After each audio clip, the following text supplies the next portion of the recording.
இது மகிமை நேரம். இயேசு கிறிஸ்துவின் இனிதான நாமத்தினாலே உங்கள் அனைவரையும் வாழ்த்தி வரவேற்கின்றேன். இந்த 2வது நாளில் கூட புதிய ஆண்டின் இந்த 2வது நாளிலே ஆண்டவர் நமக்கு என்னென்ன ஆசீர்வாதங்களை வைத்திருக்கிறார் என்று சொல்லி நாம் சிந்திக்க இருக்கின்றோம். முதல் நாளிலே ஆண்டவர் நமக்கு வாக்கு பண்ணினார், நீ நீர்ப்பாய்ச்சலான தோட்டத்தை போல இருப்பாய், செழித்து உன்னுடைய வாழ்க்கை செழிப்புள்ளதாக மாற்றுவேன் என்று சொல்லி ஆண்டவர் நமக்கு வாக்கு பண்ணினார். இந்த 2வது நாளிலே ஆண்டவர் கூறுகின்றார், உன் கைகளின் பிரயாசத்தை நீ சாப்பிடுவாய் என்று சொல்லி ஆண்டவர் நமக்கு வாக்கு பண்ணுகிறார். சங்கீதம் 128 2ஆம் வசனத்திலே நாம் இவ்வாறாக வாசிக்கின்றோம். இந்த புதிய ஆண்டிலே ஆண்டவர் சொல்ல, நம்முடைய கைகள் என்னென்ன வேலைகளை செய்யும்படியாக நாம் பிரயாசப்படுகிறோமோ, நம்முடைய கைகள் என்னென்ன வேலைகளை செய்யும்படியாக ஈடுபடுத்தப்படுகிறதோ, தேவன் அதை வாய்க்க செய்ய வல்லவராக இருக்கின்றார். உன் கைகளின் பிரயாசத்தை நீ சாப்பிடுவாய் என்று சொல்லி ஆண்டவர் சொல்லுகின்றார். பாருங்க, நம்முடைய கைகளின் பிரயாசத்தை ஒருவேளை வேறொருவர் எடுத்து செல்வதற்காக அல்ல, அல்லது நம்முடைய கையின் பிரயாசத்தை மருத்துவமனைக்கு கொடுப்பதற்காக அல்ல. ஆண்டவர் சொல்லுகிறார், உன்னுடைய கையின் பிரயாசத்தை நீயே சாப்பிடுவா என்று சொல்லி. பாருங்க, அநேக பேருக்கு நிறைய சம்பாதிக்கிறாங்க, ஆனால் அவங்களால் என்ன செய்ய முடியல, சாப்பிட முடியல. நோயின் பிரச்சனைகள்னாலே, நோயின் அகோரத்தினாலே அவங்க நல்ல உணவை என்ன செய்ய முடியல, உண்ண முடியல. நல்லா சம்பாதிக்கிறாங்க, நல்ல சம்பளம் வாங்குறாங்க, அவங்களால என்ன செய்ய முடியல, நல்லா சாப்பிட முடியல. பாருங்க, அப்போ ஆண்டவர் சொல்றாரு, இந்த புதிய ஆண்டிலே உன் கையின் பிரயாசம், நீ என்னென்ன கையின் பிரயாசங்களை நேர்த்தியான முறையிலே நீ செய்கிறாயோ அது எல்லாவற்றையும் நான் உனக்கு வாய்க்க பண்ணுவேன். உன் பிரயாசத்தினாலே கிடைக்கக்கூடிய பலனை நான் உனக்கு அனுபவிக்க செய்வேன் என்று சொல்லி ஆண்டவர் சொல்லுகின்றார். பாருங்க, நாம் மனநிறைவோடு நாம் வாங்குகிற சம்பளம் ஒருவேளை குறைவாக இருக்கலாம், ஆனால் அதிலும் கூட நாம் மனநிறைவோடு நம்முடைய கைகளின் பிரயாசத்தை ஆசீர்வதிக்கும்படியாய் நம் ஆண்டவரிடத்திலே ஒவ்வொரு நாளும் காலை வேளையிலே இந்த புதிய ஆண்டின் ஒவ்வொரு நாளிலும், ஆண்டவரே என்னுடைய கையின் பிரயாசங்களை எனக்கு நீங்கள் ஆசீர்வதித்து தாங்க. ஒருவேளை நாம் சுயமாக தொழில் செய்பவர்களாக இருக்கலாம், அல்லது ஒரு அரசு ஊழியர்களாக இருக்கலாம், அல்லது தனியார் துறையிலே வேலை பார்க்கிறவங்களாக இருக்கலாம். யாராக இருந்தாலும் கூட நாம் காலை வேளையிலே எழும்பி நாம் அவருடைய கரத்திலே கொடுத்து, ஆண்டவரே இந்த நாளிலே என்னுடைய கையின் பிரயாசங்கள், நான் செய்கிற வேலை, செய்கிற தொழில் ஒவ்வொன்றிலும் கூட அப்பா உம்முடைய கிருபை என்னோடு கூட இருக்கணும், என்னுடைய பிரயாசங்களை நீங்க ஆசீர்வதிக்கணும், என்னுடைய பிரயாசத்தின் பலனை நான் அனுபவிக்க வேண்டும். அதற்கு எந்த குறையோ என்னுடைய அல்லது நோய்களோ அல்லது மனிதர் பிரச்சனைகளோ எதுவுமே என்னை தாக்காமல் என்னுடைய கையின் பிரயாசத்தை நான் அனுபவிக்கத்தக்கதான கிருபை எனக்கு தாங்கன்னு சொல்லி ஒவ்வொரு நாளும் இந்த புதிய ஆண்டின் காலை வேளையிலே கேட்கும் பொழுது நிச்சயமாக ஆண்டவர் சொல்கிறார், இந்த ஆண்டின் துவக்கம் முதல் உன்னுடைய கையின் பிரயாசத்தை நான் ஆசீர்வதிப்பேன், நீ அந்த பலனை நீ சாப்பிடுவாய் என்று சொல்லி ஆண்டவர் சொல்லுகின்றார். நாம் வேதாகமத்திலே வாசிக்கின்றோம். ஆதியாகமம் 26ஆம் அதிகாரம் 12ஆம் வசனத்திலே வாசிக்கின்றோம். ஈசாக்கு அந்த தேசத்திலே விதை விதைத்தான், கர்த்தர் அவனை ஆசீர்வதித்ததினால் அந்த வருஷத்தில் 100 மடங்கு பலனடைந்தான் என்று சொல்லி நாம் வாசிக்கின்றோம்.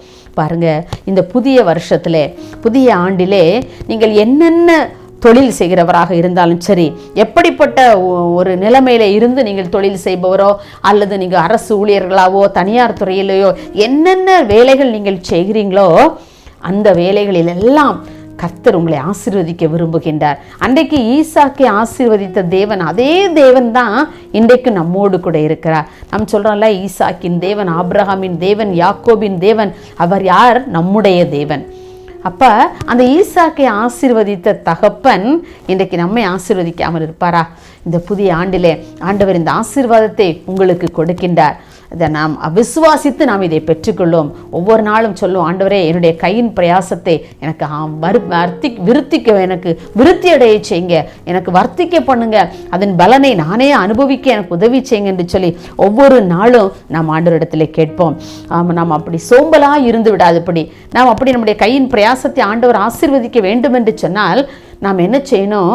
நாம் சோம்பலாக இருந்து விடக்கூடாது. நம்முடைய கைகளுக்கு வேலை கொடுத்து கொண்டே இருக்க வேண்டும். நம்முடைய கைகள் சோம்பலாக இருந்து விட்டோம் என்று சொன்னால் அந்த ஆசீர்வாதத்தை நம்மால் பெற்றுக்கொள்ள முடியாது. ஆகவே நாம் சோம்பலை தவிர்த்து நம்முடைய கையின் பிரயாசங்கள், நம்முடைய கைக்கு நேரிடுகிறது எதுவோ அதை ஒரு முழு பலத்தோட செய்ய என்று சொல்லி நாம் வேதாகமத்தில் வாசிக்கிறோம் இல்லையா? அப்படியே நமக்கு கொடுக்கப்பட்டிருக்கிற பணியை நாம் உண்மையோடும் உத்தமத்தோடும் நம்முடைய கைகள் பிரயாசம் அதிகமான அளவு காணப்படும் என்று சொன்னால், ஆண்டவருக்கு பிரியமான ஒரு கைகளின் பிரயாசமாக அது இருக்கும் என்று சொன்னால், ஆண்டவர் நம்முடைய கையின் பிரயாசங்கள் எல்லாவற்றையும் பார்க்கிறார். பார்த்தவர் சொல்லுகிறார், உன்னுடைய கையின் பிரயாசத்தை நீ சாப்பிடுவாய் என்று சொல்லுவார். நிச்சயமாக அப்படிப்பட்ட கிருபையை நம்ம ஒவ்வொரு நாளும் பெற்றுக்கொள்ள வேண்டும். இந்த புதிய ஆண்டிலே ஆண்டவர் அந்த ஆசீர்வாதத்தை உங்களுக்கு தர அவர் வல்லவராக இருக்கின்றார். இன்னும் அதே ஆதியாகமம் 26:13 வாசிக்கிறோம், ஈசாக்கு ஐஸ்வர்யவானாகி வர வர விருத்தி அடைந்து அவன் பெரியவனானான் என்று சொல்லி.